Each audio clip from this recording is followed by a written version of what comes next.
আমার বাবা হ্যালো, চলে আসলো আসসালামু বাসায়। আলাইকুম। এখন ছেলে বলতেছে, বাবা দেখো আমি কি বানাইছি, সেটা কেমন হয়েছে। সেটা আবার কি বললো যে ভিডিও করে সেটা আপনাকে দেখানোর জন্য সেটা ভিডিও করলো।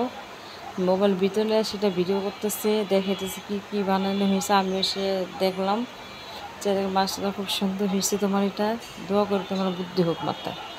হ্যাঁ, এখন আমি চুলা পরে চলে যাচ্ছি। চুলার পর আমি যত কিছু রান্না করব, কি রান্না করব জানি না। এখন যে আপনারা দেখবেন কি শর্টকাট কিছু করা যায় আসলে রাত্রের জন্য। আমি আলু সিদ্ধ দিচ্ছি এটা ভিতরে। এখন আমি পানি নিয়েছি, আমি আমার পেস্ট কষিতেছি। পেস্টের ভিতরে এখন ময় মশলা দিব। এখন পানি দিয়ে নাড়া দিব। এখন 2 চামচ মরিচের গুঁড়া দিব, 2 চামচ হলুদের গুঁড়া দিব।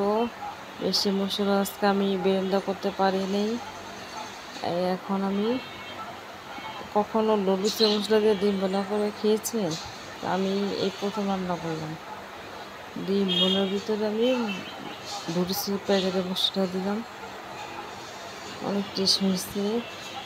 এইভাবে আমি ডিম বোনা করে খাই। আপনারাও ট্রাই করতে পারেন আমার এই নতুন রেসিপি। এটা অনেক টেস্ট, আর কিছু লাগবে না।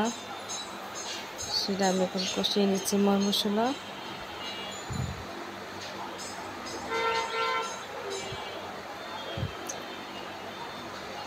এখন আর যে পেস্টটাকে আমি এখন ভাজা ভাজা করছি ময় মশলা দিয়ে, তারপর পানি দেওয়া শেষ হলে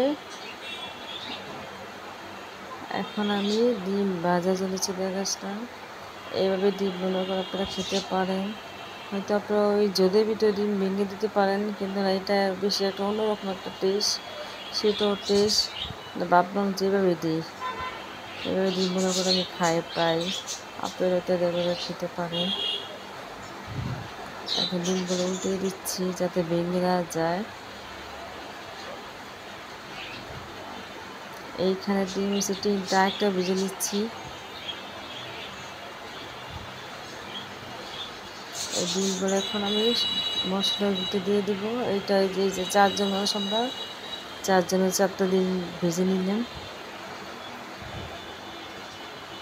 এটা আপনারা জিরা ফাঁকি দিলে আরও টেস্ট হয়, ধনিয়া পাতা দিলে আরও টেস্ট হয়, কিন্তু জিরা ফাঁকিটা দিলে ভালো হয়। আর দেখতেছি আমি আলু সিদ্ধেছি।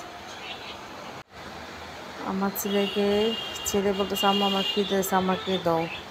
আমি আমার ছেলেকে বিয়ে দিচ্ছি। আমি ছেলেকে বলতেছি কেমন হয়েছে, এই প্রথম রান্না করলাম অন্যরকম একটা।